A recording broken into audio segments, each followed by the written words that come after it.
So defining our life's purpose in a singular statement. This is something that it's really, really cool.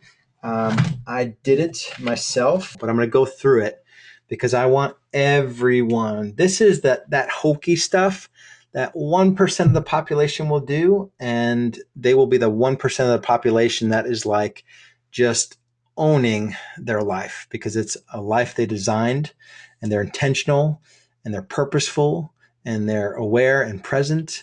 Um, so I cannot encourage everyone enough. Like I'm like praying, I'm down here bowing my head, praying that everyone will take this worksheet and make something of it. So anyways, I'm going to go through it with you. This one thing, every one of these sessions is a 30 to 60-minute cup of coffee in a Starbucks because much of this stuff is really, really profound. I'd probably block out, 2 or 3 or 4 hours and knock out a bunch of these sessions.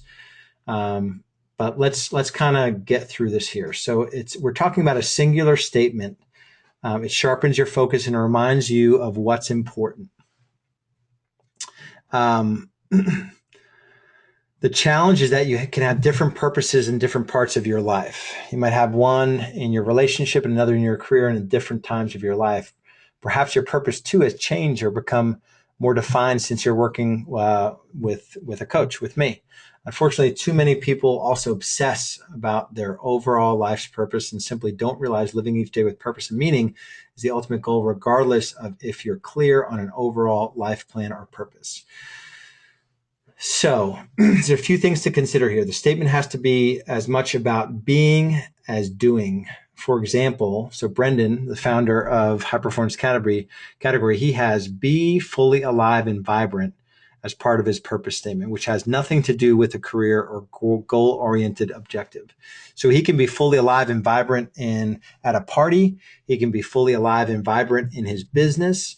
With his team, he can be fully alive and vibrant when he records his training videos. There's a bunch of different, he can be fully alive and vibrant with his spouse.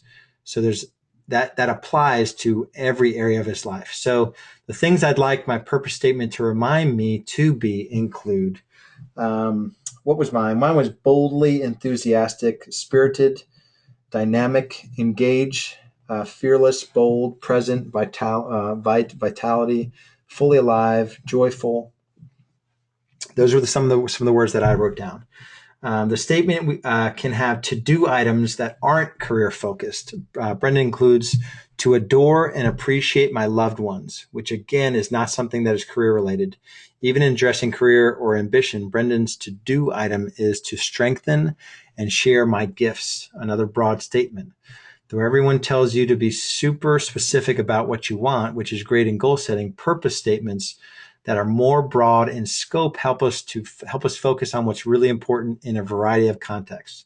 The thing I'd like my purpose statement to remind me to do include, and I put bring joy, respect, honor, fully enjoy family and friends, strengthen and share my gifts, honor God. So those are some of my to-do statements. The statement might also have a so that element that describes why you want to be and do all these things as part of your purpose. For example, Brendan's statement ends with, so that I might inspire others to live more fully, love more openly, and make a greater difference today. The why or so that reason that I want to be and do the things I wrote above is, and what did I write? I wrote positively influence, inspire others to experience more joy, love, and life. I sort of copy Brendan's there, and contribute in a meaningful way, I think I wrote. And so the point is to go through that sort of brainstorming exercise, remind you to be, remind you to do, and the so that part of it, and tie them all together.